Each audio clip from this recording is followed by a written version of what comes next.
You hear it again, that sharp, almost surgical silence, right before a scream that never comes.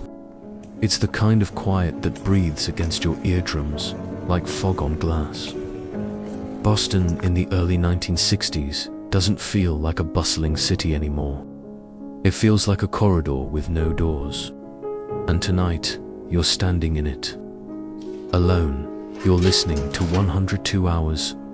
Stories don't just get told. They come alive in the dark. The city lights glow amber through your window, but there's nothing warm about them. They flicker. You think it's the wind. You tell yourself it's just the wind. But deep down, you know something else has taken hold here, a creeping chill that's not from the weather. Boston is scared. And you, if you're being honest, are too. You check your locks twice, maybe 3 times. You wedge a chair under the doorknob like your neighbor suggested. Her name was Evelyn, but she's gone now, dead. Nylon stockings tied in a bow around her neck like some sick signature. No forced entry, no sound, just silence and then a body. You probably won't survive this, so, before you get comfortable, take a moment to like the video and subscribe to 102 Hours. But only if you genuinely enjoy what I do here. And let me know in the comments. Where are you watching from, man? What time is it right now? Now, dim the lights, maybe turn on a fan for that soft background hum, and let 102 Hours guide you into tonight's journey. You've lived in Boston your whole life. The winters are brutal, but not like this. This isn't cold. It's something meaner than frost, sharper than sleet. You can feel it in your bones. Women are dying strangled, left posed, some with their house still spotless. No broken windows, no kicked-in doors. Just a neat, eerie stillness that whispers someone was let in. The first one is Anna Slesers, 55 years old, found in her bathroom, robe still clinging to her shoulders, a cord round her neck. Her son finds her. You imagine him calling her name, thinking she's just taking too long. You imagine the second he realizes something is wrong. That moment when a quiet house becomes an unholy scene. And then just 13 days later, another woman, Nina Nichols, same method, strangled, sexually assaulted, no forced entry. And again, days later, Helen Blake, then Ida Erger, then Jane Sullivan. It doesn't stop. 5 in just one summer. Boston goes from historic to hysteric overnight. Talk radio turns into crime radio. Local hardware stores run out of dead.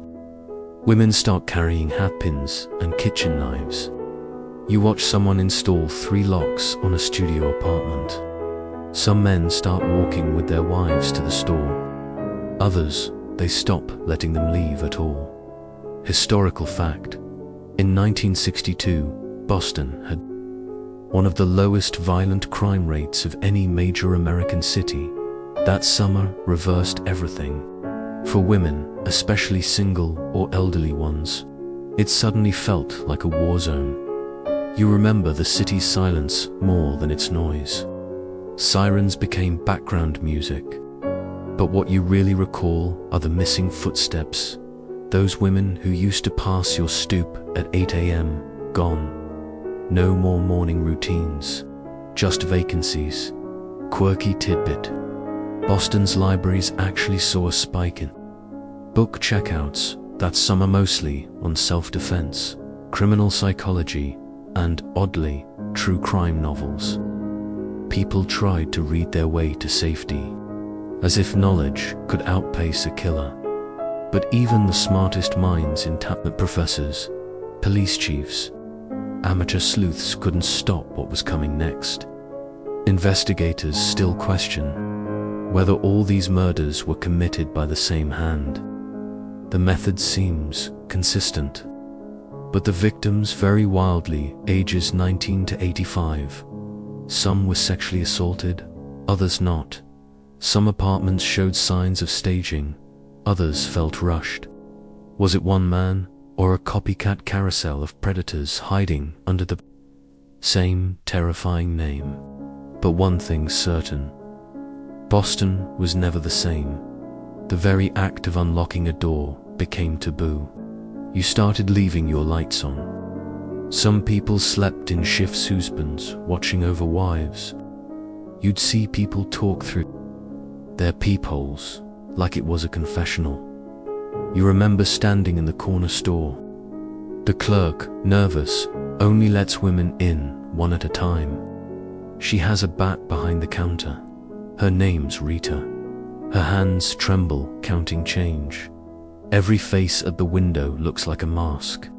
Every knock sounds like doom. The police aren't silent, but they might as well be. They release composite sketches, but they feel vague, shapeless, like they're afraid to admit what they don't know. The city's papers start naming the killer before the cops do. The Boston Strangler is born from ink and fear, not proof. One day, a neighbor says, "He's probably someone we already know." And you freeze. Because that's the worst part. It could be the mailman, the grocer, the guy who waves at your window. Someone polite, someone careful, someone who knows how to make you trust him just long enough to step inside. And that's how it always begins, with a voice at the door, a fake reason, a lie that fits the moment. That's how it began, for all of them. You wake up, but you're not sure why. There's no sound, not really, just that hum the refrigerator maybe, or the nerves in your neck buzzing from too much fear and not enough sleep. You glance at the clock, 2:41 a.m., a nothing time, a time when the world should be still, and yet, Boston isn't still anymore. You pull your robe tighter, pad across the floor, and peer through the peephole. No one, but that's the game now, right? Silence is suspicious. Stillness is terrifying. It's not the scream that wakes you, it's the absence of one dot. Police start to see a pattern, and it's one they hate. Women, always alone, always strangled. But what sticks in their minds and in yours is the lack of struggle. No forced entry, no broken glass, no messy fights. These women opened the door willingly, which means they trusted him. You imagine that moment, a soft knock. Maybe he says he's with maintenance or delivering something. Maybe he mentions a neighbor's name. Maybe he smiles. He probably smells like aftershave and calm. Nothing threatening. Not at first. By now, 5 victims lie cold in their homes, their apartments turned into tombs. The press goes wild, and with it, so do theories. Is he a jilted lover? An ex-cop? A man with a vendetta against women? Everyone has a guess. But the one that echoes loudest is this: he's charming. That's what makes him dangerous. Historical fact. The early 1960s were the beginning of criminal profiling in America. The FBI wouldn't formalize its behavioral science unit until 1972, but Boston's case was one of the sparks. Local authorities worked with psychiatrists and even spiritualists to try and get inside the killer's head. Everyone wanted to predict his next move. No one could dot, and so the body count climbs. On September 8, 1962, Sophie Clark, 23, young, black, ambitious, is found murdered in her apartment. She breaks the assumed pattern, not elderly, not white. Investigators pause. Either the killer is expanding his targets, or they were wrong about him all along. Sophie had just made coffee. It was still warm when they found her. That detail, it's the kind that stays with you. Murder, mid-poor.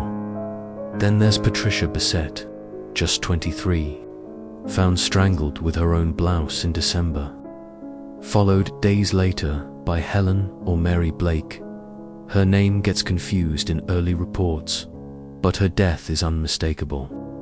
Nylon stocking, bow tie knot. Again, Boston isn't just scared anymore. It's unraveling, quirky tidbit. Locksmiths became celebrities.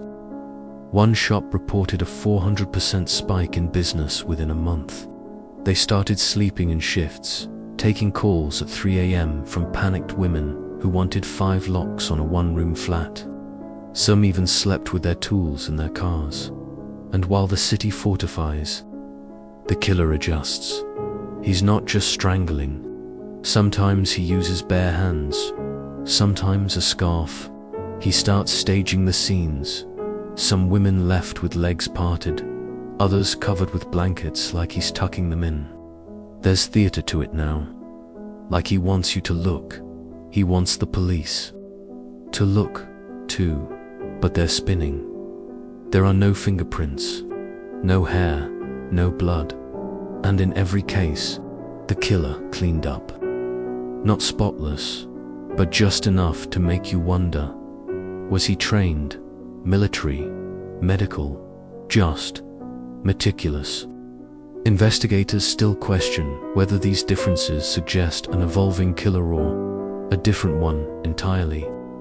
It's rare, they say, for a serial predator to break pattern this way. But it's also rare for a city to produce so many similar murders in such a short window. Then there's the stockings, always tied in a bow. You don't forget that kind of flourish. It feels cruel, almost mocking, like he knows you'll see it. Like he knows the papers will print it. You wonder if he cuts them himself, if he carries spares, if he walks into stores and buys them in bulk, smiling at the cashier. You try not to imagine that, but you do. You imagine everything now. You imagine yourself in the hallway, keys shaking.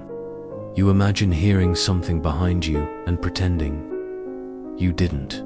You imagine getting a knock when you're not expecting anyone, and making the mistake of answering it. You imagine it all because the fear has made you creative, and then another one dies.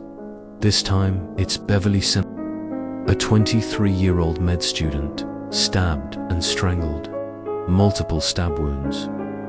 Her guitar strings were used to tie her up. That's new, that's theatrical. But then again, so is everything now. The police grow desperate. They leak vague descriptions. A tall man, dark hair, quiet, polite, sometimes posing as a delivery man, sometimes as a maintenance worker. But it's all fog. You feel it in your stomach, that gnawing frustration. Someone knows who he is. Someone's seen him. You probably have, too. Maybe at the laundromat, the library, at the pharmacy, buying toothpaste and evil. The worst part is, people start accusing each other. One woman reports her neighbor for looking at her weird. A man gets arrested for walking too slowly past an apartment window.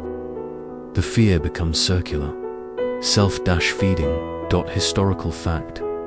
The Boston Strangler case became one of the first widely reported media-fueled serial murder frenzies in US history. The Boston Record, American published leaked police details almost daily. It stirred paranoia, but it also pressured officials to act faster and maybe less accurately. So here you are, night again. You sit on your bed, one eye on the door, one ear straining for sounds no one wants to hear. You live in a city that no longer feels like a place, feels like a puzzle, and every missing piece could be your face. You start to notice the smallest sounds, knackies, jingling too long, footsteps that hesitate outside your door, a creak in the hallway that never creaked before. Fear doesn't hit you like a scream. It settles in like fog, thick and lingering. Boston, once bustling and proud, now moves like an old man, cautious, hunched, always looking behind. You walk differently now, too. One hand always clutches your keys like claws. Elevator rides feel like coffin rehearsals. Even voices sound different, quieter, clipped. The city has dropped to a whisper. Another woman dies. Evelyn Corbin, 58. Found in Salem, October 1963. Same MO, same eerie stillness afterward. Her neighbors say they saw a man enter her building, but no one knows who he was. No one saw him leave. That's the thing you almost never do. Police maps start to fill with pins, red dots for victims, yellow for possible links, blue for sightings.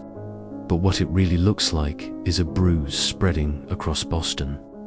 A slow, ugly, deliberate bruise. And yet, some people keep living like nothing's wrong. Not out of courage, but denial. You see women going out alone, stubbornly. They say things like, "He's not coming for me," or "I don't match the pattern," as if evil checks a list. It doesn't. Then you hear about Joanne Graff, 23, in Lawrence, strangled, bow-tied, nylon. Then Mary Sullivan, just 19, found on January 4th, 1964, posed, mutilated. It feels like an escalation. The cruelty is sharper now, almost like the killer knows his time is running out. Quirky tidbit: a group of Boston housewives formed what they called the Midnight Club. They weren't vigilantes, they were crocheting circles turned self-defense coalitions. They'd meet once a week, drink coffee, compare pepper spray recipes, and teach each other wrist locks. One of them even started carrying a frying pan in her purse. You kind of love them for it. Police hold emergency meetings, but morale is fracturing. They've got too many leads and not enough men. Some officers suspect the killer is watching the investigation from inside. It may be he's a cop, or a fireman, or a janitor in the precinct itself.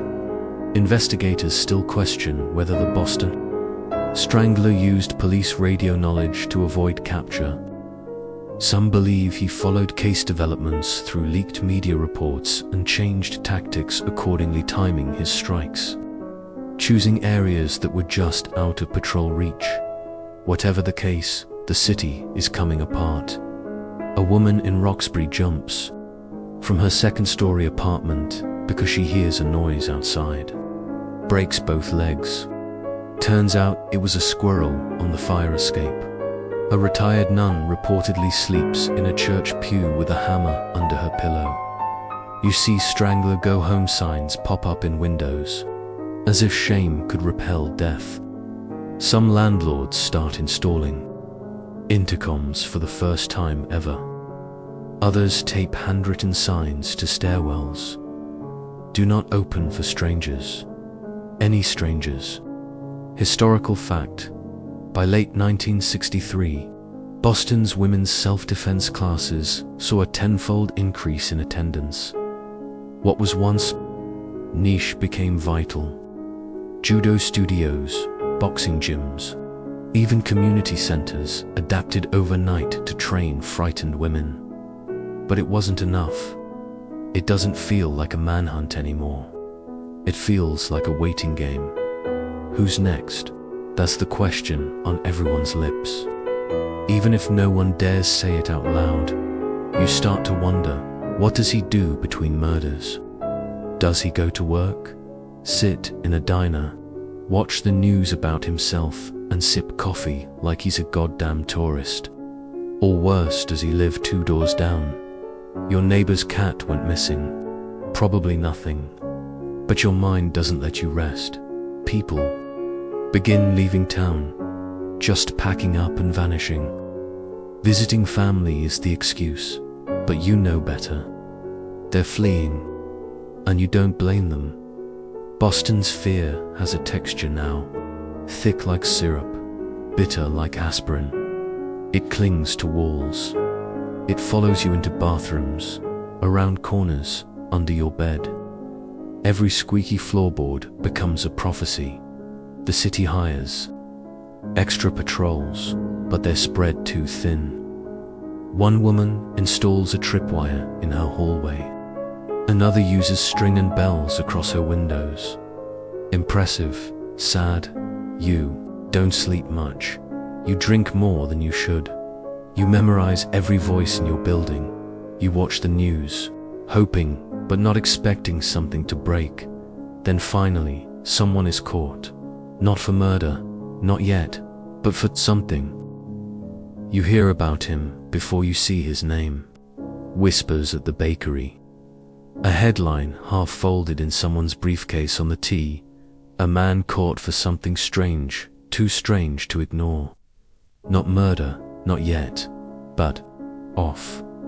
Wrong. His name is Albert DeSalvo. He's arrested not for strangling, but for breaking into women's homes, tying them up and pretending to be someone else, an agent, a model scout, a maintenance man. The story sounds almost cartoonish until you hear the chilling part. He never hurt them, not physically. He'd tie them up, talk to them, maybe touch, maybe not, then leave. But it was never about kindness. It was control. A trial run. They call him the measuring man, because that's what he'd do, offer to measure women for fake modeling gigs. Ask for their bust, waist, hips. It sounds ridiculous until you hear how many fell for it. Until you hear how calm he was, how polite, like he was folding laundry, not terrorizing someone's home. And then you realize, this guy doesn't need to break in. He talks his way.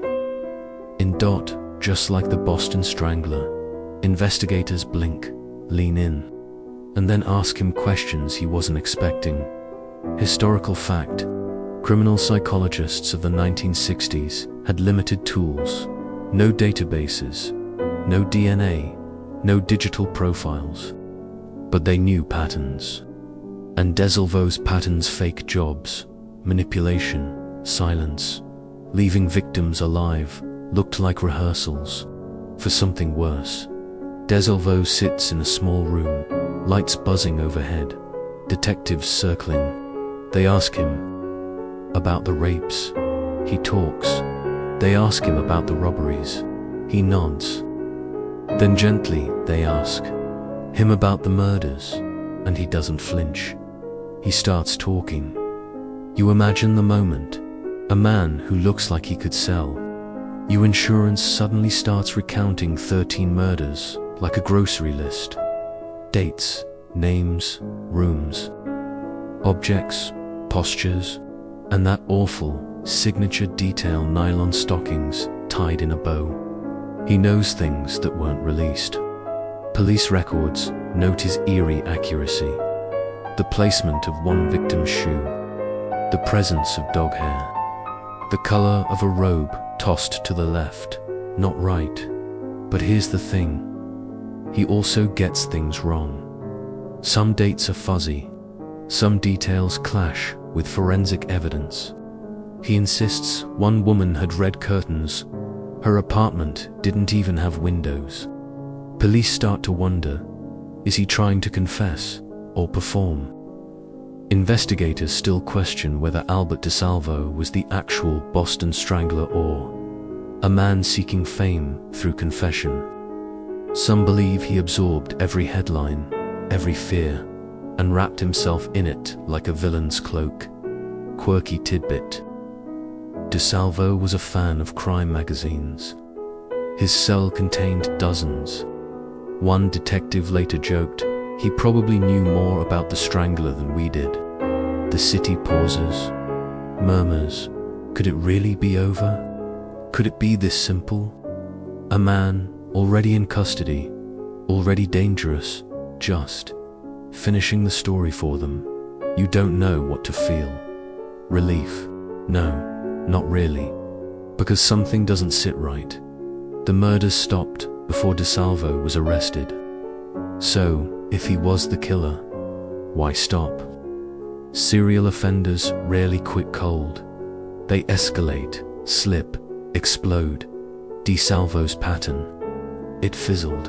And remember Beverly Samans, the one who was stabbed, tied up with guitar strings.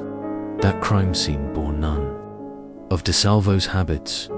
No bow tie, nylon, no posturing, no clever staging, just brutality. Experts argue. Some claim he had multiple personalities. Others think he's lying for attention. Some detectives buy it, relieved to close the book. Others stare at the pages and feel like they're reading fiction, historical fact.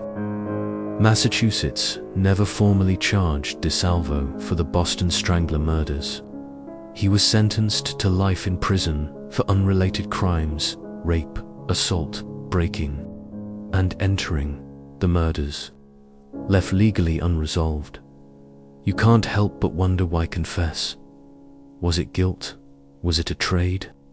Some believe DeSalvo was promised money for his family in exchange for a full confession. If true, he sold his legacy for security, not redemption. But there's one more twist. DeSalvo later recants, says he made it up, and now you don't know what's worse, a killer who lies about murder, or an innocent man who wants to wear the mask of one. Boston tries to settle. The headlines fade. The pins on the maps gather dust. But underneath it, or beneath the hush of history, there's a question that keeps breathing. Was that it? Or is he still out there? You don't breathe easier. Not yet. Not when the supposed monster in custody doesn't fit quite right. Not when his confessions flicker between chillingly accurate and strangely off. And not when whispers among detectives still curl through station walls like cigarette smoke. This doesn't add up. Albert DeSalvo sits behind bars, now sentenced for rape, not murder. You expect closure, but all you feel is unfinished. Like the end of a horror movie where the killer's body disappears right before the credits roll. You pass a bulletin board on your way to work, one of the few still left with photos of the murdered women pinned like faded Polaroids, handwritten, captions beneath them in shaky black ink, never forgotten. It should feel noble, but instead it feels like a promise no one's kept.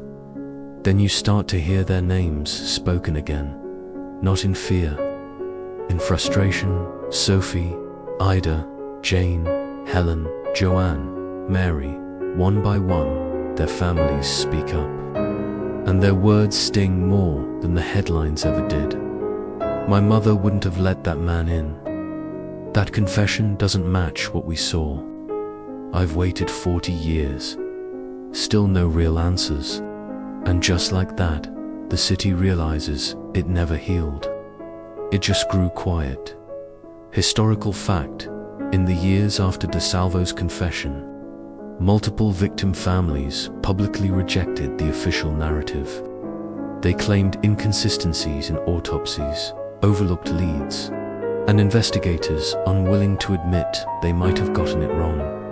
You lean in, because now the real mystery begins. Not who killed them, but who decided we should believe it was all the same person. Joanne Graff's sister insists DeSalvo didn't know key details. Helen Blake's niece produces her diary, pointing out things DeSalvo couldn't have described. Experts revisit crime scene photos, compare rope knots, wound angles, body positions, and the pattern starts to unravel. Some knots are left-handed, others right, some scenes staged, others brutally chaotic. DeSalvo was one man, but these crimes, maybe not. Investigators still question whether Boston was gripped by a single predator or whether multiple killers, inspired by fear and media, mimicked the original murders. The idea is horrifying, but plausible. Fear doesn't just feed monsters, it creates them. Quirky tidbit. During the height of the hysteria, Boston's bookstores sold out of how to write crime fiction guides. More people started penning their own murder mysteries and, ironically, mimicking the very thing the city was living through. You look at DeSalvo's face again in the newspaper. It doesn't say monster, it says man. He has that blank, pale stare, the kind of face you forget until it's too late. But his cellmate remembers. George Nassar, lifelong criminal. Quick mind, sharper tongue. He claims DeSalvo confessed to him, offered up every detail unprompted. But when pressed, Nassar gets cagey. Some think he planted the idea in DeSalvo's mind to gain leverage with prosecutors. Some think he's the real Strangler. No one can prove either. It's a chessboard full of ghosts. And then, just as the questions start to pile up, DeSalvo dies. Walpole State Prison. He's stabbed repeatedly in the infirmary. Brutal, fast, the details are scarce. The theories aren't. Some say it was another inmate. Some say it was a hitsome one tying off loose ends. Some say he knew too much. But what he didn't leave behind: clarity, no confession in writing, no last words, just a puddle of red where the final link to the murders bled out on linoleum. Historical fact: DeSalvo's murder remains officially unsolved. Despite dozens of witnesses in the prison and years of speculation, no one has ever been formally charged. It's almost poetic, and not in a good way. The man who claimed 13 lives dies surrounded by silence and takes with him either the truth or the biggest lie Boston ever swallowed. You start rereading the victim files yourself. It becomes a habit, a midnight ritual. You light a candle, like you're summoning something, but it's not answers you want. It's connection, something honest, because in all the talk about killers, the victims always end up as numbers. You start saying their names aloud, slowly, like prayers. The soft click of each syllable against your tongue reminds you, these were people, not plots. Sophie, Ida, Mary, Joanne, Jane, Helen, Nina, Patricia, Evelyn, Beverly. They didn't ask to be part of a legend. You wonder what Boston would look like if the city truly told their stories. Instead of the killers, would we still say Strangler? Or would we say their names first? The families tried, but justice stayed blurry. You remember when the newspaper finally stopped using the term Boston Strangler like it was a brand name. But by then, it was too late. The label had already cemented itself in the public's mind, etched deeper than any victim's name. That's how fear works. It compresses the story into something easy to say and hard to swallow. But now the city wants specifics. It wants receipts, so the police try something they've never done before. Decades have passed since Mary Sullivan was murdered, the youngest and last alleged victim. But in 2001, her family requests an exhumation. Not because they want closure, but because they believe Albert DeSalvo didn't kill her. You pause when you hear that. Think about it. Think about it. Everyone says she was the final Strangler victim, the last page of the city's nightmare. But even her relatives don't believe the official story. That says something, doesn't it? Her body is carefully unearthed. Forensic techs armed with tools that didn't exist in the 1960s get to work.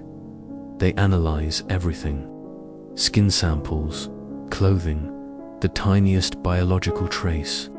It takes years, but then, in 2013, a miracle of science meets the weight of history. DNA recovered from Mary's body is matched with 99.9% certainty to Albert DeSalvo. Not just his own sample, but cross-confirmed with living relatives through a discarded water bottle his nephew used.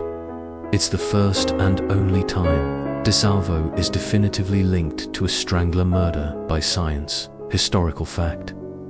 In July 2013, Massachusetts authorities officially confirmed Albert DeSalvo's DNA was a match for forensic evidence found at the Mary Sullivan crime scene.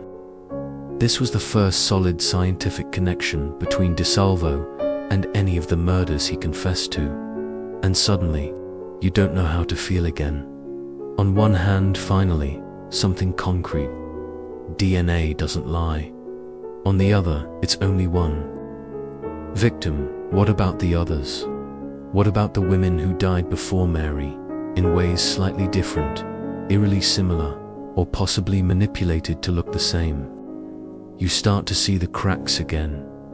Yes, DeSalvo killed Mary, but does that make him the Boston Strangler, or just a strangler, operating in the chaos? Investigators still question whether DeSalvo was responsible for all the murders, or if he simply latched onto the myth that the media and police had inflated, using it to build an identity more terrifying than the truth. Quirky tidbit: before the DNA results were made public, one popular Boston radio DJ offered $1,000 to any psychic who could channel the truth from Mary Sullivan's spirit to called in. Neither were right, but one of them, eerily named DeSalvo anyway. The city holds a press conference.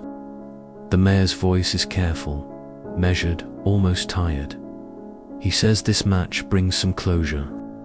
You notice the word some. It's heavy, because it doesn't bring answers for Ida Gar, or Nina Nichols, or Beverly Samans.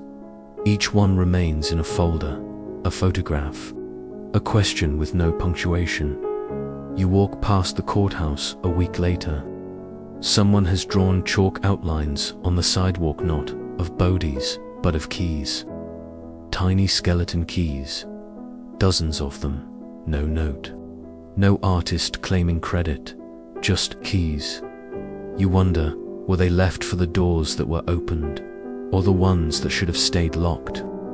Inside police archives, the photos haven't changed. The crime scenes still feel like staged silence. Tidy kitchens, shoes neatly beside beds. The horror wasn't always in the blood, was in the order, the deliberate positioning, the sense that someone took their time. That part of Ray expert agrees. Specific, like someone wanted to be noticed. But experts also admit something else.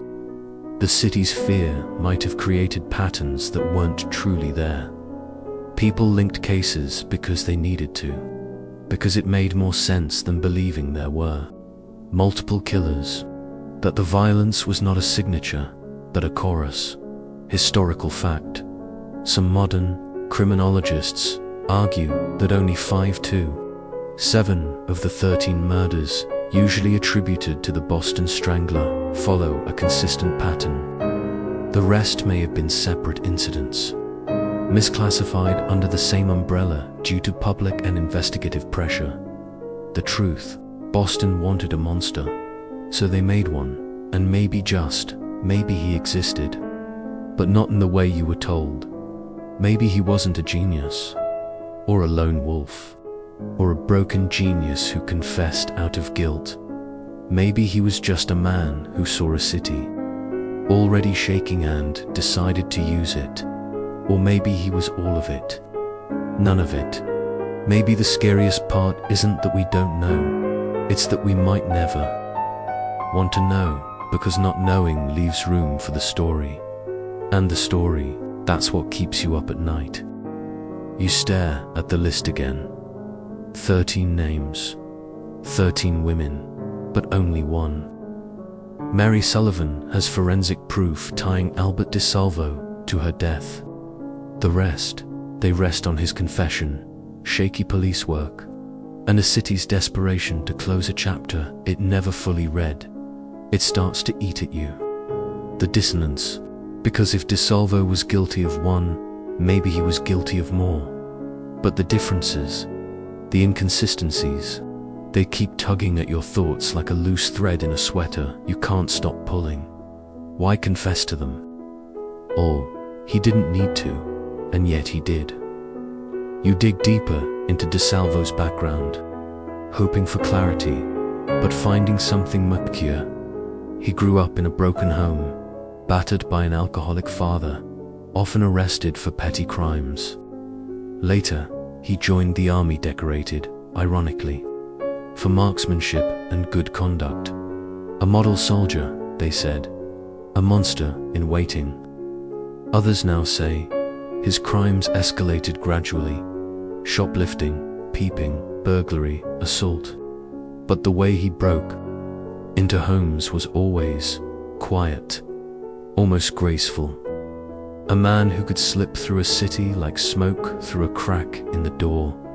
Historical fact: before his capture, DeSalvo was known to police as the Green Man due to the green workman's outfit he wore while committing dozens of sexual assaults across Massachusetts. These assaults included knocking on doors, gaining entry with fake work orders, and then attacking the women inside. When you hear that nickname, the Green Man, it clicks. Another costume, another layer. He was always trying to be someone else. You. Imagine him standing in front of a mirror before each attack, rehearsing, not out of nervousness, but precision. A man who practiced horror like theater, who needed to be believed. Whatever role he played, still, doubts linger. Because no fingerprints tied him to earlier crime scenes. No witnesses, no blood evidence, just words. Words spoken behind bars to a fellow inmate in exchange possibly for a promise that his family would be paid.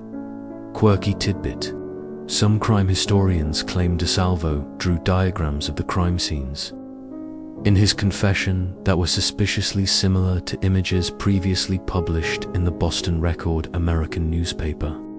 If true, it means he may have been regurgitating the news, not reliving the crime. Investigators still question whether George Nassar, his cellmate, manipulated him into confessing, either to shield the real killer or to broker his own plea deal. With prosecutors, Nassar was never ruled out as a suspect. He was a convicted murderer with a high IQ and a long-standing hatred for law enforcement. You start to picture them in that cell. Two men, one desperate to matter, the other desperate to get out. You imagine the conversations, the coaxing, the crafting of a story piece by piece, like a jigsaw puzzle made of nightmares. Nassar feeding him details, DeSalvo rehearsing the lines, and eventually believing it himself. The police, too, were eager.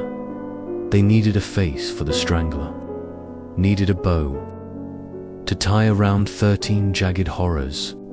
So when DeSalvo came forward with that sad, strange grin, they handed him the script. You think back to those crime scenes, not just how the women died, but how they were found. Some lay peaceful, undisturbed, except for the signs of violence. Others were posed, legs spread, bodies staged like statements. In one case, a victim had flowers placed between her legs. In another, the room was meticulously cleaned. That doesn't feel like one person. That feels like several, or at least someone, evolving. But serial killers don't usually evolve that fast. Not over a few months. Not with that kind of dramatic variance.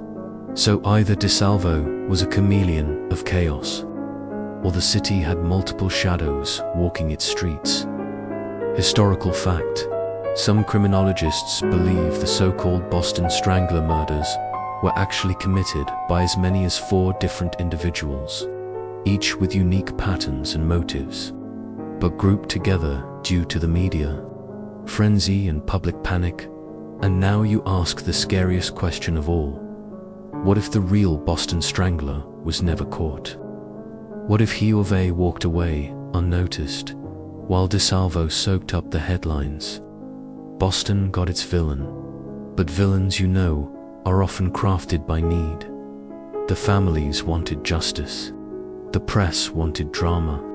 The police wanted peace. Offered all three, even if none of it was real. The world moved on, but the city didn't forget. Women still walk faster down alleys in Boston. Doors still lock twice. Parents still tell their daughters stories, not about monsters under the bed, but the ones who knock smiling on the front door, and somewhere in the archives, that stack of case files remains unanswered, untouched by truth. You close your laptop for the night. The screen goes dark, but in your head, the story doesn't stop because fear doesn't end with facts. It ends with silence. You wake to rain tapping the windows like nervous fingers. The streets below are nearly empty, Boston asleep or pretending to be. But in your head, the voices haven't stopped. Not the victims, not the detectives, not the murmured doubts that keep surfacing like bones in thawing soil. There's something about the way people talk about the victims now, with distance, with caution, as if acknowledging them too directly might summon the past. And yet, their families, they never stopped speaking. You scroll through old interviews. They're grainy, filmed in rooms full of grief that never had a chance to fade. Helen Blake's daughter still asks how the killer got in. She swears her mother would never open the door to a stranger. Jane Sullivan's brother remembers the rosary left wrapped in her hand, something the press never mentioned. Beverly, Samans' roommate, insists the crime scene felt like a blitz, not a performance. Something felt different. You start to feel it too. Not every murder in this case fits neatly under the label Strangler. Some of them claw and twist their way out. Investigators, even now, won't say definitively that all 13 women were killed by the same person. They use words like possibly connected, likely associated, and generally believed. Carefully hedged phrases like they're afraid of the truth those case files might still hold. And you can't help but think, if you have to be this careful in your certainty, maybe you're not certain at all. Historical fact: in 1965, Dr. Ames Roby, chief psychiatrist at Bridgewater State Hospital, where DeSalvo was evaluated, publicly stated he did not believe DeSalvo was the Boston Strangler. Roby cited discrepancies between DeSalvo's psychological profile and the behavioral evidence from the crime scenes. His statement made waves, but like most things not convenient to closure, it faded. Instead, the story the city wanted prevailed. DeSalvo, the lone killer, 13 women, case closed. Except it wasn't. Quirky tidbit: one of the original detectives on the case kept his own personal doubt journal. Dozens of pages, handwritten, with sketches and side notes about things that never made the official reports. He died in 1992. His daughter found the notebook in a shoebox under his bed. Inside were names crossed out, circled question marks, and 3 words written repeatedly, not just one. You visit the places, not in person. Google Street View does the job. You hover over apartment buildings that now look like any other, facades refreshed, windows cleaner. But you know, behind those walls were scenes no camera could properly capture, where women trusted someone enough to open their doors and paid with their lives. You pause on Sophie Clark's building, a beautiful smile in every old photo, a promising career ahead. 23 choked into silence. In a city that promised opportunity, Then Evelyn Corbin's modest apartment, everything about it speaks of simplicity, solitude. The kind of home you lock carefully at night. The kind that shouldn't echo with final gasps. You stare at those buildings and wonder, was the killer ever here again afterward? Did he walk past the scene days later? Did he watch from the other side of the street, blending into the nervous crowd, his face unreadable? The thought sickens you, and yet it feels possible, maybe even likely. Investigators still question whether the Boston Strangler ever returned to his crime scenes. Some think he watched the aftermath, even inserted himself into community searches and neighborhood meetings to study reactions.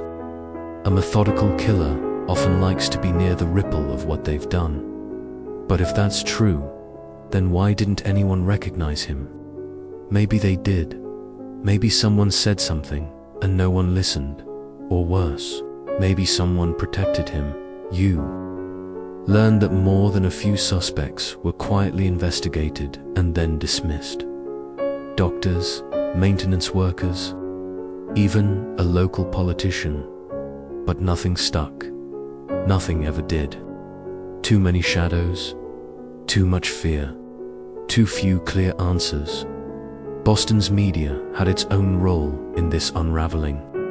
They weren't passive bystanders, they were narrators, spinning the public's fear into front-page suspense. Historical fact: the Boston Record. American ran daily front-page spreads on the Strangler murders during their peak, complete with dramatic sketches, leaked crime scene details, and theorized killer profiles. The paper even staged reenactments for its photo sections. The line between information and entertainment blurred, and the killer, whoever he truly was, probably loved every second of it. You can't shake the image of a man in a diner, sipping coffee, reading about his own legend in black and white print. Maybe he folds the page, maybe he clips it out, maybe he smiles, because by now he's not just feared, he's famous. The ultimate disguise. You close your laptop again. The rain's stopped. The silence feels heavier now. Boston never got its ending, but it did get a name, a symbol, and a headline. That still haunts, and sometimes that's all it takes to bury the truth. You lean back in your chair, the room around you dim, lit only by the glow of the screen. At this point, you've read every article, watched every documentary, even dug through police logs archived in dusty corners of the internet, and same thing gnaws at you. Albert DeSalvo confessed, but the evidence doesn't follow him like it should, and in some cases, it walks away entirely. Take the murder of Beverly Samans. Her case is a puzzle piece that never fits. The scene was different. Messier, she was stabbed 22 times, mostly post-mortem, with a knife that police believed the killer brought with him. No ligature strangulation, no bow-tied nylon, it wasn't. His style, if he had a style, investigators tried to make it fit anyway. They called it an anomaly, said it might have been a more frantic killing, or that DeSalvo's psychosis was escalating. But those explanations feel like stretch marks on the story, because sometimes the facts don't bend, they snap. You read about the autopsy. No signs of sexual assault, no trophies taken. Her radio was playing softly when her body was found. Her door was locked. Her roommates were out. Whoever did it knew she'd be alone. But even DeSalvo couldn't describe that room. He said there was no music, that the door was open, that she had light hair. She'd died. Historical fact. In 1965, Boston police interviewed multiple forensic experts who concluded that Beverly Samans' murder showed a level of overkill and disorganization inconsistent with the rest of the Strangler cases. Some even suggested her killer may have been an emotionally motivated attacker, not a serial predator. You sit with that for a minute. What if DeSalvo wasn't lying because he wasn't there? What if he confessed to a crime he didn't commit? Or worse, what if someone let him? Quirky tidbit. A confidential memo from a 1960s police unit uncovered decades later contained a shortlist titled Off the Record Suspects. On that list was a man who worked as a part-time janitor in 2 buildings where Strangler victims were found. He disappeared in 1965 and was never investigated further. His name has never been released to the public. You reread the memo. The handwriting is sharp, deliberate. Someone took time to record that list, but no one followed up. Why? Maybe because the city needed a cleaner ending. A single monster, one face, a confession that stuck everything else. Too complicated, too messy for the public to digest. You start to notice another pattern. Some of the murders don't just differ in method, they differ in mood. The early victims, elderly, isolated, strangled gently, often left posed with some semblance of dignity. Later ones, younger, messier, more chaotic, no posing, no ceremony. It's not just escalation, it's fragmentation. Almost like 2 killers operating at the same time. More like one began, and others mimicked. Investigators still question whether the Boston Strangler was ever one person at all. Some criminologists believe that the press, in seeking narrative cohesion, unintentionally created a framework that encouraged copycat killings murders dressed in the same symbolic uniform of fear. The bow-tied stockings, the notion of entries, the silent kills. That wasn't just a killer's signature, it became a citywide blueprint for terror. You imagine this. A man reads about the Strangler, sees the fear. He wants control, power, infamy. He kills in a similar way. Another man, same idea. Maybe not all of them planned it that way, but some definitely did. Because fear doesn't just paralyze, it inspires. And you're starting to think that in the darkened corners of Boston, more than one man was watching, learning, copying, historical fact. Between 1962 and 1964, Boston had an unusually high spike in domestic homicides, sexual assaults, and break-ins, all during the peak of the Strangler panic. Several cases were never formally connected to the Boston Strangler but bore suspicious similarities. Some believe the term Strangler became a convenient Booker catch-all file for unsolved female homicides. Easier to explain it all away with one villain. Less terrifying than admitting multiple predators might have hunted the same city at once. You scroll through the timeline again. There are gaps between some murders, weeks, even months. You don't. Like that, killers with compulsions don't just pause. Not unless something interrupts them: prison, illness, death, or fear of being caught. But DeSalvo wasn't locked up during those gaps. He was free, working, smiling at women on sidewalks. So, where was he? And where was the killer? You sit in the silence, staring at your wall. The rain has returned, softer this time. Outside, a man walks his dog. The leash glints in the streetlight like silver thread. Everything looks normal. That's how it always looks, until it isn't. You whisper names to yourself again. Nina Nichols, Ida Erger, Jane Sullivan. They weren't meant to be chapters in a horror story. They were lives, gone in silence, remembered only in whispers. And somewhere in Boston's police files, the truth might still be buried. You wonder if it will ever surface, You wonder who will dare to dig it up. You know the way stories like this end. The curtain falls, the name fades, and a city turns the page. But in Boston, this one has no clean final scene, no satisfying final shot, just loose ends tangled in the dark. Then, in 2013, something unexpected happens. A new DNA match, the one you read about before, but now you dive deeper. It started with a water bottle. Police followed Casey Sherman, nephew of Albert DeSalvo, discreetly. They waited until he tossed away a plastic bottle and then scooped it up for testing. They weren't after him, they were after the genetic trail, and they got it.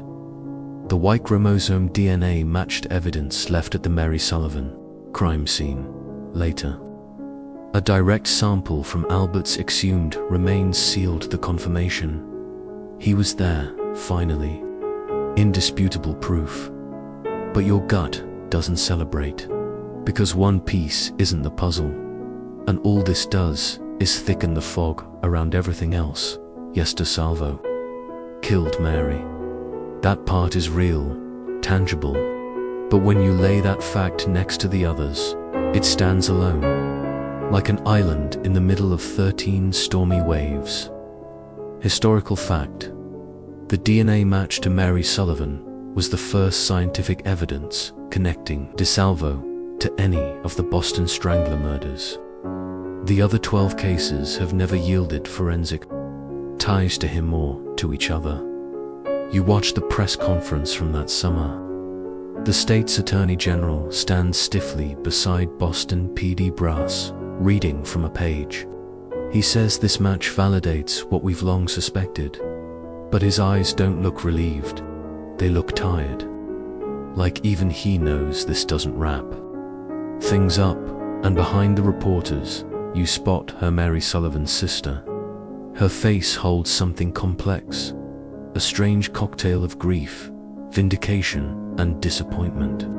Because even after all this, she knows it's not the whole truth. You think about the science, how far we've come, how long we waited for that match. But what about the other scenes? They've degraded, evidence lost, contaminated, or never preserved at all. The 60s weren't kind to forensics. Gloves weren't always worn. Scene contamination was routine, and back then, DNA might as well have been magic. Quirky tidbit: the Boston Crime Lab in the early 1960s used fingerprint cards stored in open cabinets and often burned older evidence when shelf space was tight. Entire cases reduced to ash just to make room, so now we're stuck. One confirmed, the rest still hanging. The police stand by the theory DeSalvo is the strangler. They say it's possible he changed his method over time, that he experimented, that the stab wounds, the inconsistent posing, the breaks in pattern, they're all part of the psychological chaos within. But that's a lot of stretching, and the timeline still stumbles. The murders stopped in early 1964. DeSalvo wasn't arrested until later that year for unrelated assaults. So what made him stop? Did he get nervous? Did he get bored? Or was someone else responsible for the other killings and they stopped? Investigators still question whether Mary Sullivan's murder was the last chronologically or just the last. One they decided to include under the Strangler umbrella. Some believe the city quietly removed any suspicious murders after January 1964 from the list, just to draw a clean endpoint. Because every ghost story needs a final victim. A chapter closer, an exclamation point. Mary became that whether she should have or not. You look at her photo, she's so young, just 19, blonde, smiling, not yet hardened by the world. She was new to the city, eager, hopeful. She was found face up, laid on her bed, a card propped on her foot that read, Happy New Year. That detail always gets you. It's almost theatrical or sarcastic. You can never quite decide which. The thing is, DeSalvo never mentioned that card in his confession, and that feels like something a killer would remember. So, did he forget, or did he never see it? You run it through your head again and again. You trace the stories, the theories, the contradictions. They don't lead to clarity. They lead in a circle and circles. In stories like this are traps, historical fact. Several independent investigators, journalists, criminologists, even retired cops have called for the re-examination of the Boston Strangler files. But with key evidence gone and most witnesses dead, the window for new discovery is narrowing fast. You think of Boston as it stands now, tall, glittering towers, smooth sidewalks over cobblestones, smartphones in every hand. But underneath it all, that old fear still sleeps. You've heard it in whispered family stories, in offhand jokes that aren't really jokes, in the way people double-lock their doors decades later, even though they live in buildings with security cameras and coded entries, because fear leaves residue, and the Boston Strangler left plenty. 1 confirmed, 12 uncertain, and somewhere in that gap between what we know and what we fear, the story still breathes. You've followed every thread, flipped every fact, traced every step from door to grave, but still, one question won't let go. What if Albert DeSalvo wasn't alone? What if he wasn't the Boston Strangler, but just one among others, men who used the same method, fed on the same panic, and disappeared behind the same curtain of infamy? It's not a theory you invented. It's one shared by investigators, journalists, and criminal profilers, some quietly, some loud enough to get ignored. The idea, multiple killers, operating under one city's hysteria, blending their crimes into one myth. And it fits disturbingly well, because if you look closely, you'll see it. The signatures aren't identical. The motives vary. Some crimes were sexual, others not. Some showed rage, others precision. Some women were elderly, others were young. Some apartments were cleaned, others left in chaos. This isn't one voice, it's a chorus. Investigators still question whether Boston's real horror wasn't a single predator, but a city so consumed by one man's shadow that it missed the others. Walking right behind him, you go back to the dates. June 14th, 1962, Anna Slesers, 55. June 30th, Mary Mullen, 85. July 4th, Nina Nichols, 68. July 4th, Helen Blake, 65. July 23rd, Ida Erger, 75. August 19th, Jane Sullivan, 67. Do you see it? That's 6 women in just 6 weeks, all elderly, all strangled, all found in their homes. The method was similar, but the pace, breakneck. Can one killer really sustain that tempo? And if so, we slow down afterward, because the next confirmed murder wasn't until December, then April, then September. Serial killers escalate. They don't pause, unless someone else picked up where the last left off. Historical fact: the FBI's early behavioral profiling techniques, pioneered by agents like John Douglas, suggest that sudden gaps in activity, especially in early spree murders, often point to multiple offenders or law enforcement pressure interrupting a developing killer. But Boston had neither no suspect in custody, no significant police breakthrough, just silence. You come across something strange in an old interview from the Boston Globe archives. A retired patrolman recalls responding to the scene of Helen Blake's murder. He remembered a young man in the hallway, mid-20s, carrying groceries. Said he lived 2 doors down, the officer reported. Polite. Too polite. They never followed up, why would they? At that point, no one had connected the dots. But here's the chilling part. 3 months later, that same officer responded to Jane Sullivan's apartment. And again a man in the hallway. Different building, different neighborhood. Similar description. That detail never made the report. Quirky tidbit. In 1962, Boston had no centralized database for criminal activity.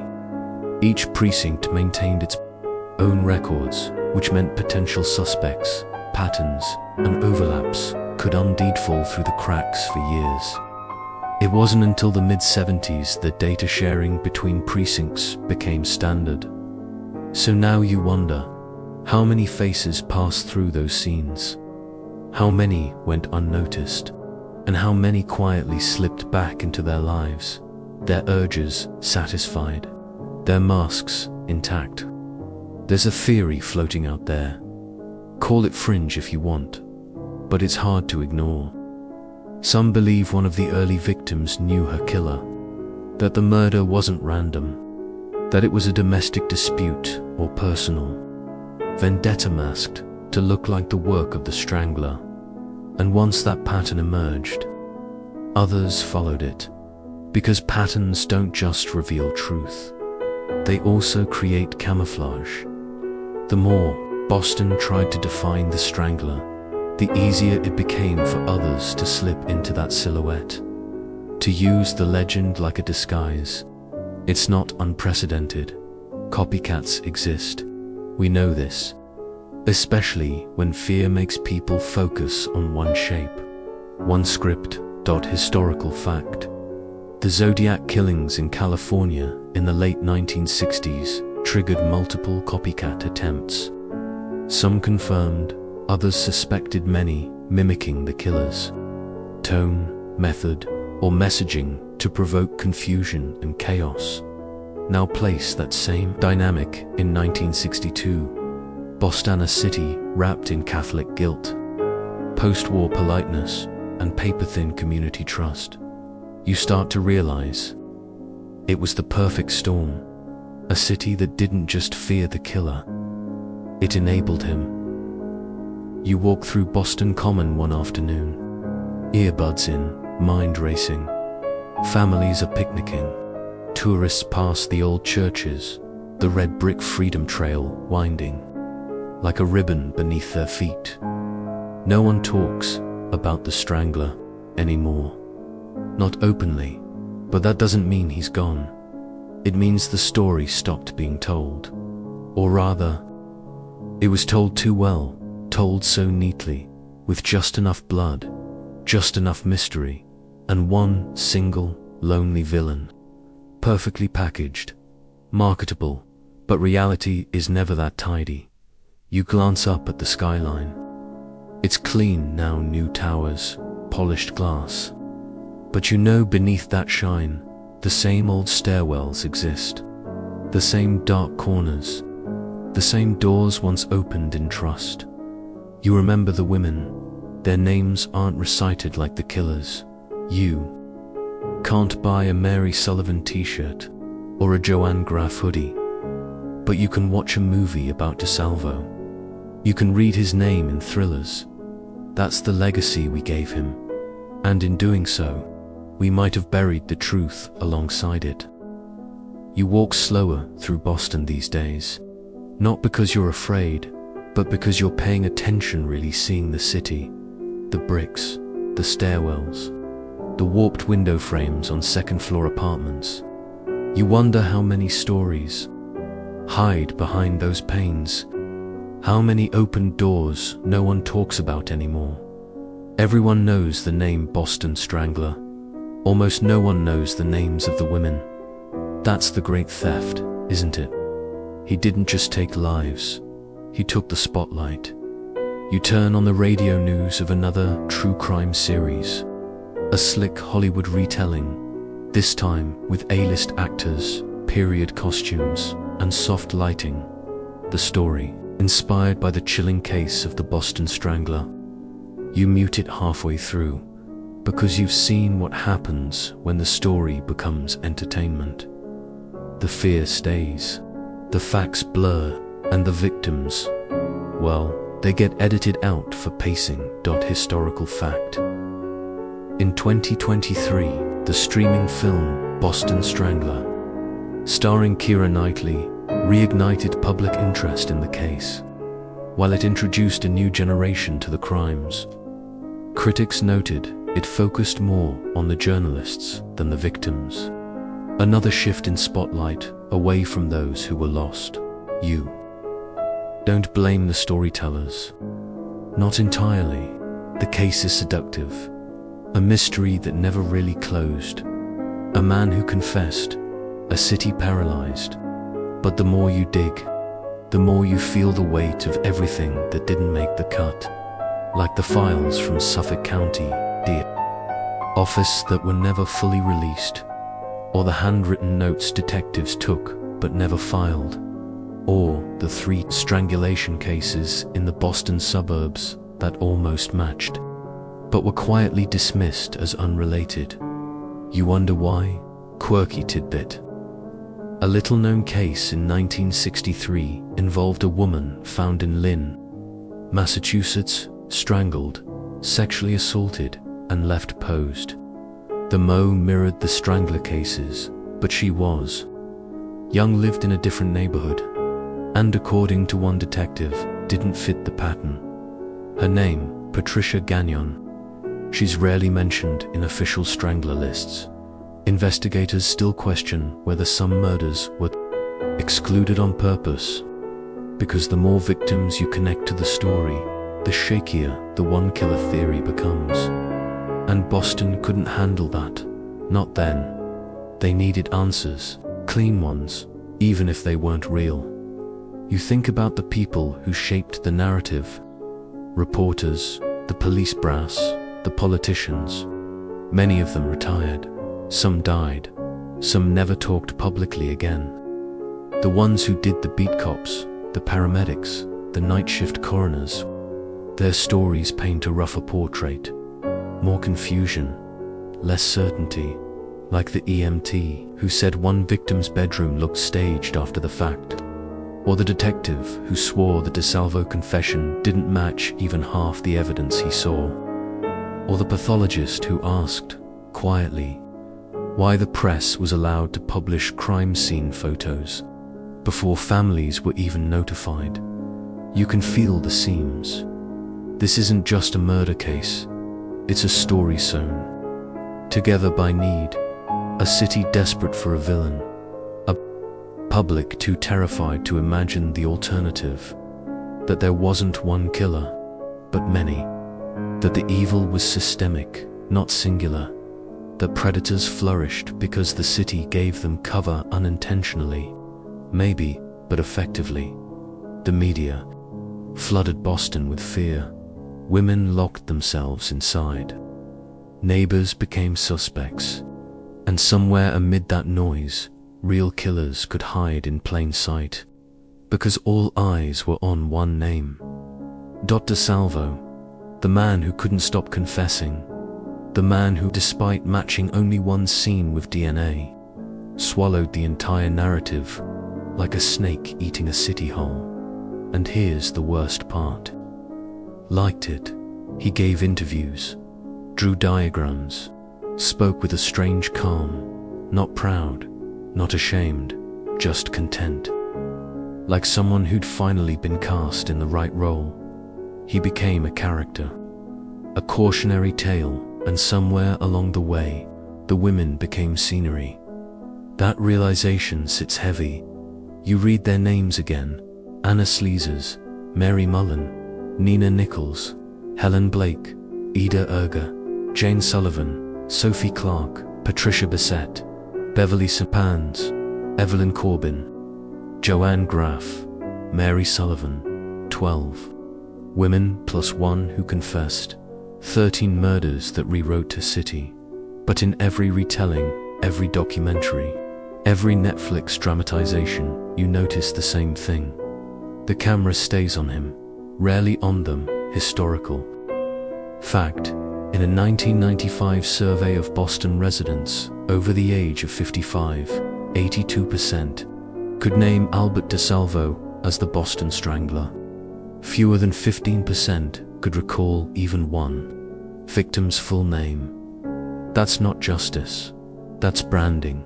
You sit with that.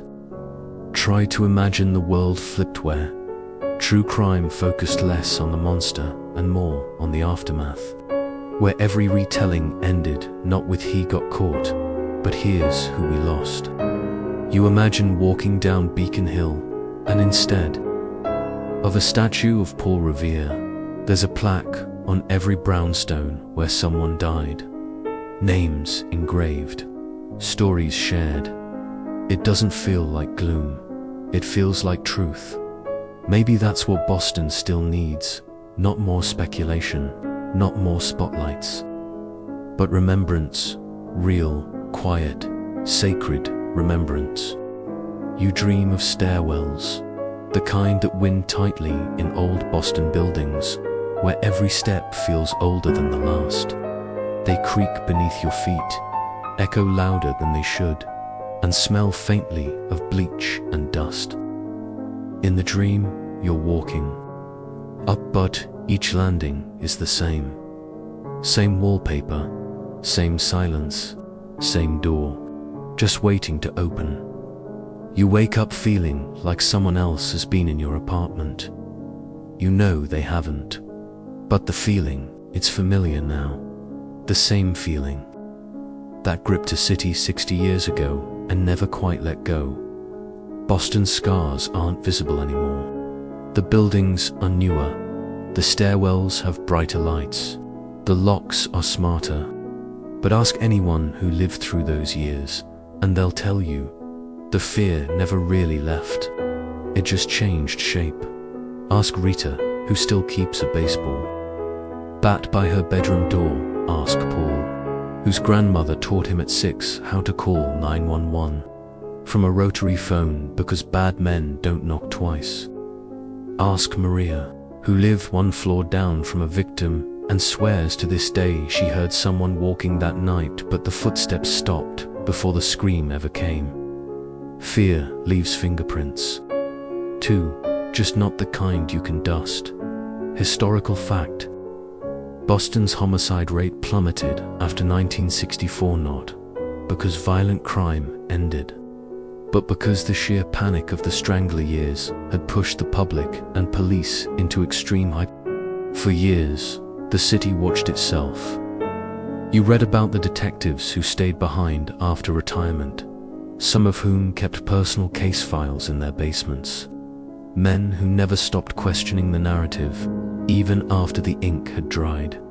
You imagine them at kitchen tables, cigarette smoke curling upward, old reports spread like cards in a tarot reading. They don't say it aloud, but they feel that something's missing. Something never clicked. One man, Detective Martin, used to circle dates on his wall calendar, even after retirement, days when he believed something had been overlooked. He died before finishing the pattern he believed he saw. Quirky tidbit. His son later donated those calendars to a true crime podcast host. They now sit framed in a garage-turned studio in Somerville. No one has ever cracked the code, he thought. He'd found it haunts you. The unfinishedness of it all. Like the story is still breathing under the floorboards. You drive through the city one night just to feel it. You don't tell anyone. You just go past Bowdoin Street, up through Back Bay, down past Beacon Hill where some of the victims lived, where doors once opened to monsters dressed as neighbors. You park and walk for a while. The air is heavy with the kind of quiet that belongs to 2:30 a.m. and you realize something. The killer or killers might be long gone, but what they left behind isn't. The Strangler wasn't just a man. He became a behavior, a blueprint, a shadow that taught others how to hide in plain sight. Knock soft, smile wide, kill quickly, leave the door looking undisturbed. Investigators still question whether any of the copycat murders in the years that followed were committed by people inspired by the legend. There were whispers of similar crimes in New Jersey, Maine, and even as far as Chicago, all bearing eerie resemblance. But none were officially linked, because that's how fear travels. Not in headlines, but in habits. You walk past an old building now, condos sleek and modernized. You pause at the buzzer system. It's digital, secure, but something about it gives you chills. It used to be the home of Sophie Clark. She died in her apartment on the 3rd floor, strangled. No forced entry. You look up at the dark window above, and for a moment, everything slips back into place. The quiet, the stockings, the bowed heads at funerals, the city's breath held tight, and suddenly, it's not a story anymore. It's a memory, not yours, but someone's, passed down like a warning. You think about what Boston lost, not just the women, but the sense of safety, the innocence, the idea that home was a sanctuary, and more than anything, the truth, because truth is what was strangled most. You open your phone, scroll through recent posts. Even now, debates rage on Reddit threads, Facebook groups, comment sections of YouTube. Documentaries. Was it DeSalvo? Was it someone else? Was it multiple people? Why didn't the cops press harder? Why didn't the families get justice? And then, the saddest question of all, why does no one remember their names? It hits you like a punch in the chest. That the horror wasn't just what happened, it's how we forgot. We made the killer famous. We let the women fade, but not you, not tonight. You whisper their names again, and the wind, passing through the street like breath through lips, seems to whisper back. The city doesn't talk about him much anymore. Not openly, not like before. You won't find murals or plaques with the victims' names. No permanent memorial stands in Boston for the 13 women whose lives were taken under the shadow of the Boston Strangler. But you notice something else. There's a kind of reverence in the silence, a guilt buried inside it. Like the city knows it moved on too quickly. Like maybe Boston is still afraid not of a killer but of admitting it. Never really got it right.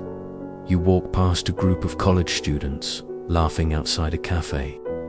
They weren't even born when the last Strangler article was printed. Their headphones drown out the echoes. Their earbuds pump true crime podcasts as background noise while they sip lattes. Stories like this have become audio wallpaper casual. Horrors for train rides and gym sets. You wonder if they know that not all horror ends with a verdict. That some stories stop not with a bang, but with a shrugged historical fact.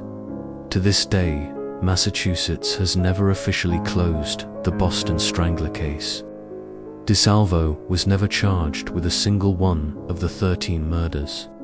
His DNA links him to just one. The rest, still listed as under review or unresolved. The files sit in cold storage. Digital scans replaced old paper sheets. The ink's still there, just smudged by time. The statements blur at the edges. Witnesses died. Memories fray. Evidence fades, but questions, they multiply. Like, why weren't more suspects pursued after DeSalvo's confession fell apart? Why were details released to the public then denied? Why was there such a rush to close the curtain, even as parts of the stage were still soaked in doubt? And here's one more question you can't shake. What if the truth has been sitting in plain sight all along? but it was never convenient enough to follow. You remember reading an old editorial from 1965. One line, buried halfway down the column, struck you hard. We may never know who truly killed them, but we know what killed them: neglect, disbelief, and silence.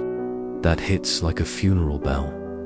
Because it wasn't just the killer that failed those women. It was the system, the city, the rest of us, quirky tidbits. In 2019, a group of Boston College students launched an online memorial project, Voices, an interactive map where users could click on each victim's address and read their story. It was short-lived, only a few hundred visits. The site eventually went offline.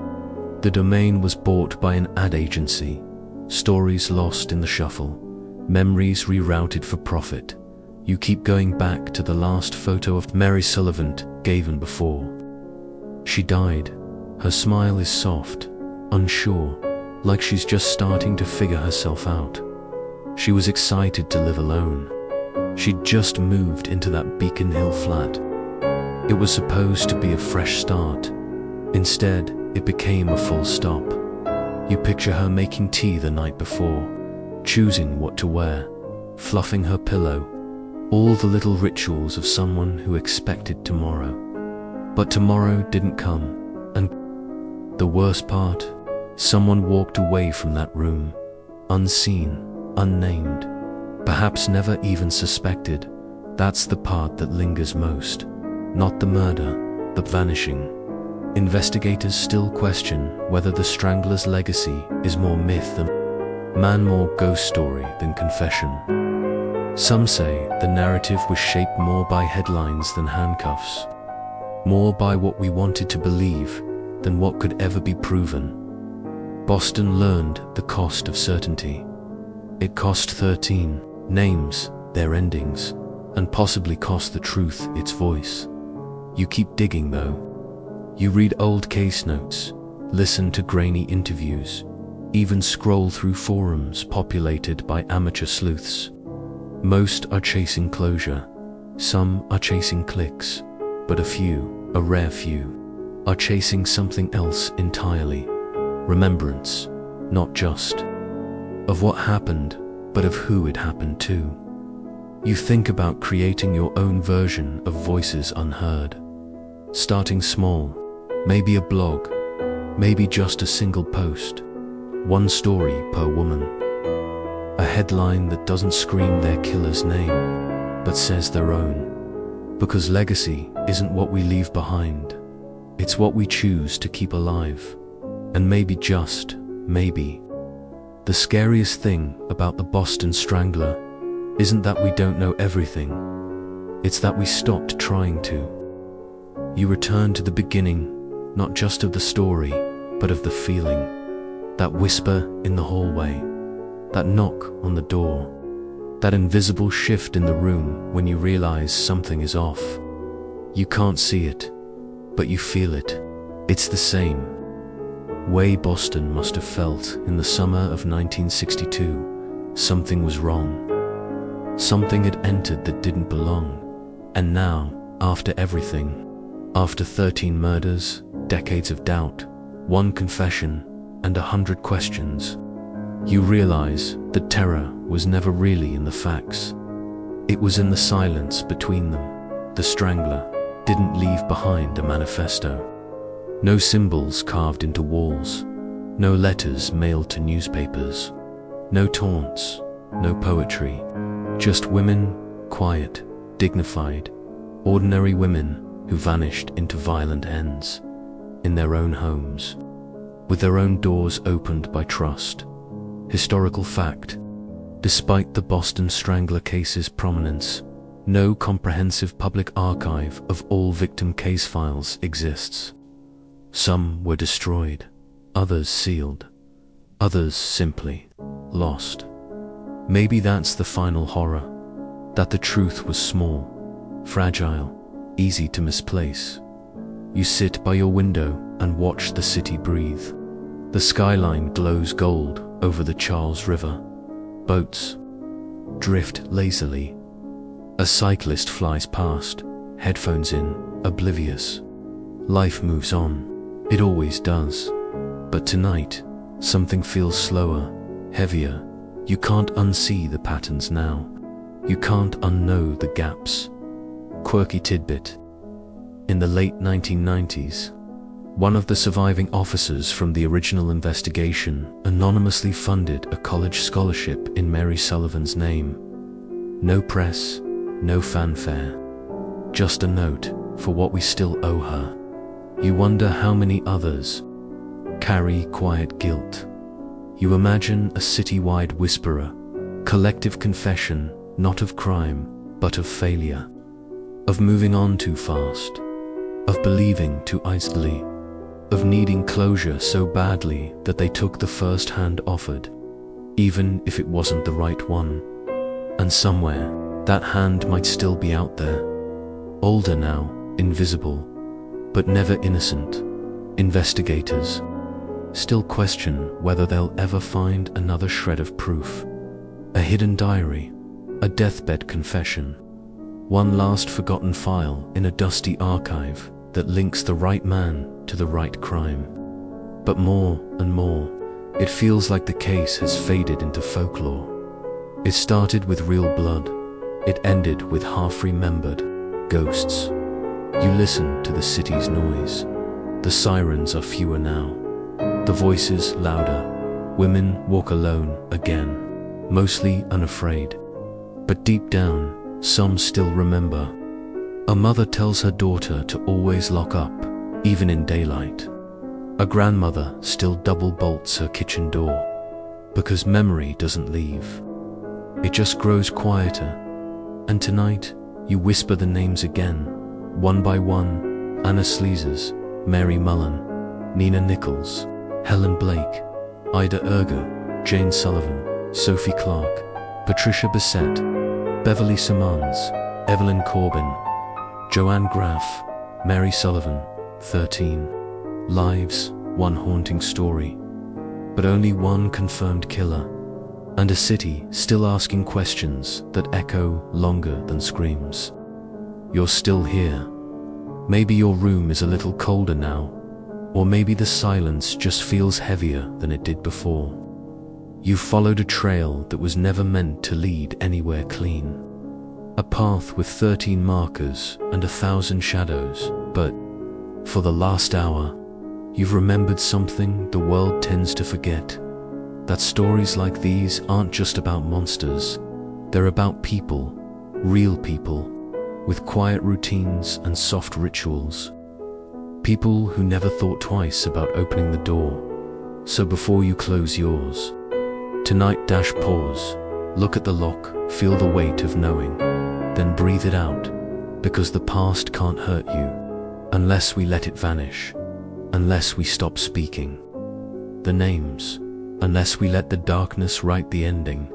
And if you're still with my eyes open, lights dimmed, pulse a little quicker, you've done more than just listen.